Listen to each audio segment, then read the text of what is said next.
El humanismo y el desarrollo del pensamiento científico. Primera parte. Del medioevo a la Edad Moderna.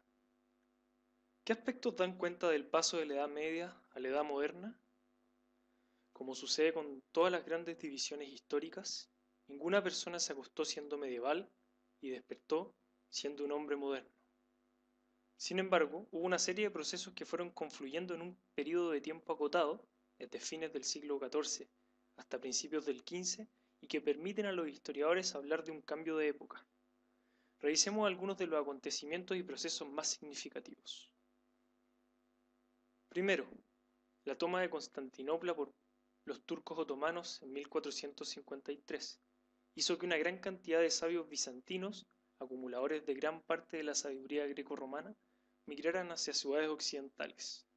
Dicho movimiento fomentó el contacto con los principales autores del período clásico, mucho más centrados en la razón y el saber científico que los pensadores medievales de tendencia más teocéntrica. Segundo, en 1440 Gutenberg inventa la imprenta, lo cual permite que muchas obras filosóficas y literarias de la época y antiguas puedan ser difundidas con facilidad entre la población, logrando que el acceso al conocimiento se vuelva menos restringido. Tercero, si bien el capitalismo mercantil ya existía de manera incipiente durante los últimos siglos de la Edad Media, a partir del siglo XV en adelante se consolida y se expande por gran parte del territorio europeo. Esto modificó las relaciones entre estados y reinos y provocó una paulatina apertura del espacio territorial. Este cambio fue, al mismo tiempo, consolidando la existencia de la burguesía en el poder. Cuarto, como resultado de una serie de factores, los pensadores de la época fueron paulatinamente concibiendo la realidad con el ser humano en su centro, a diferencia de la sociedad medieval que tenía su énfasis puesto en la existencia de Dios. Por último, como producto de la consolidación del capitalismo, hubo una gran cantidad de recursos y energías destinadas al desarrollo artístico.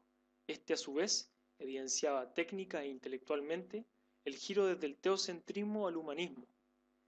A este movimiento artístico se lo denominó Renacimiento. Humanismo, el hombre en el centro del universo. ¿Qué significa que el ser humano se posicione en el centro del universo? El antropocentrismo, antropo-hombre, tiene que ver con que el hombre decide comenzar a analizar y explicar la realidad desde su raciocinio. Durante el período medieval, si bien había múltiples pensadores desarrollando teoría y escribiendo tratados filosóficos de gran complejidad, todo era aplicado desde la teología, o dicho de otra forma, todo se adjudicaba a Dios. Sin embargo, el antropocentrismo no fue necesariamente sinónimo de dejar de creer en Dios. Durante la época moderna se da una gran importancia a la religión. Sin embargo, poco a poco se va confiando más en las capacidades humanas y se va viendo la razón como un vehículo de observación y comprensión del mundo. En ese sentido, la razón es un valor supremo y por lo tanto una manera de relación con Dios. Hay fe en Dios, pero también hay fe en el hombre y en sus capacidades. Aquellas capacidades permitirán que el ser humano tenga fe en que puede manejar la naturaleza y organizar su vida política y religiosamente según las leyes de la razón. En aquel contexto se explica la gran cantidad de inventos, teorías y conocimientos científicos que surgirán en esta época. Dicho cambio de percepción se nutre de la lectura de diversos autores grecorromanos, que basados en su interés por la razón y el conocimiento de varias disciplinas, aventuran explicaciones sobre el ser humano y el mundo que los rodeaba. Sin embargo, muchos de los pensadores medievales, como Santo Tomás de Aquino o San Agustín, estaban al tanto de las principales obras del período clásico. La llegada de sabios bizantinos a las ciudades italianas desde fines del siglo XV contribuyó mucho a la difusión y replanteamiento de aquellas figuras. En esa lógica, comenzaron a fundarse universidades en distintas ciudades de Europa con el fin de estudiar sobre la sabiduría clásica. Así, se estudiaron áreas como la lingüística, la filosofía, la política, la estética, la teología, la historia, etc. Todas áreas que tenían un gran sustento en la tradición grecorromana, pero que también fueron releídas según los intereses del momento histórico. Pero así como las universidades contribuyeron a la difusión y análisis del conocimiento antiguo y de la época, la invención de la imprenta, en 1440, fue también un gran aporte para promover el acceso de la población al saber antiguo y contemporáneos. Algunos exponentes del humanismo. Debido a la gran cantidad de temas abordados durante este periodo, los autores más importantes son diversos y se extienden en gran parte del territorio y a lo largo de varios años. Revisemos algunos de los más famosos. Dante Alighieri, poeta y político florentino, que por medio de sus obras, muchas de ellas situadas en la antigüedad, realizó una importante crítica a la situación política y cultural del siglo XVI. Francesco Petrarca, poeta e historiador italiano considerado el padre del humanismo, estableciendo la necesidad de estudiar las lenguas clásicas como manera de acceder a la humanidad. Giovanni Boccaccio, escritor y prosista italiano, criticó duramente a la sociedad de la época a través de una de sus principales obras, el Decamerón. Además, realizó un compendio de la mitología clásica. Nicolás Maquiavelo, pensador, político italiano que a través de su obra El Príncipe y otras se transformó en uno de los pensadores políticos más influyentes de la época. En su obra estableció que la razón de Estado era superior a las consideraciones morales. El fin justifica los medios. Y de paso, vislumbró la importancia que tendría dicha estructura en la construcción política de los próximos siglos. Erasmo de Róterdam, escritor y filósofo holandés, criticó el dogmatismo religioso basándose en ideales morales, religiosos y políticos, su obra fundamental para el debate religioso de la época.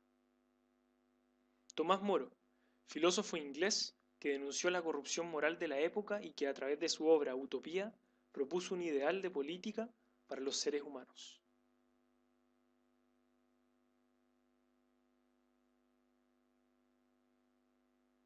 El renacimiento artístico y cultural. Así como la manifestación intelectual del cambio de época fue el humanismo, el movimiento que condensó el cambio de estilo artístico fue denominado Renacimiento.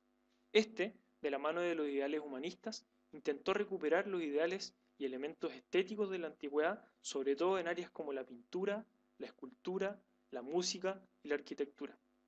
Debe mencionarse que la mayoría de los artistas involucrados, lejos de querer imitar a las obras clásicas, se dedicaron a investigar sus postulados para poder aplicarlos a la observación y reproducción de la naturaleza.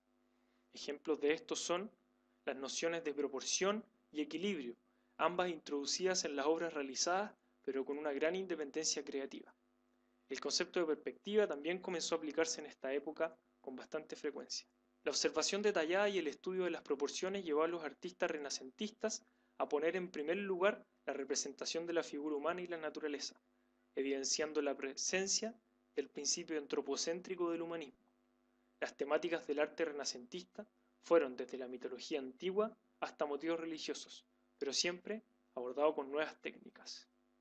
Por último, debe resaltarse que este periodo de la historia entregó a la humanidad una gran cantidad de artistas de calidad.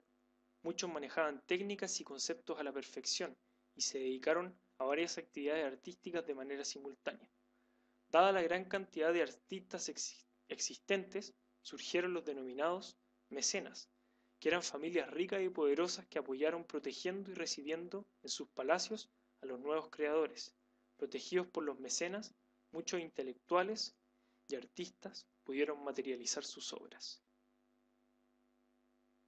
Principales exponentes del Renacimiento. Los mejores artistas de la época renacentista eran de origen italiano y concentraron sus obras entre las principales ciudades de aquel país. Deben resaltarse los siguientes nombres.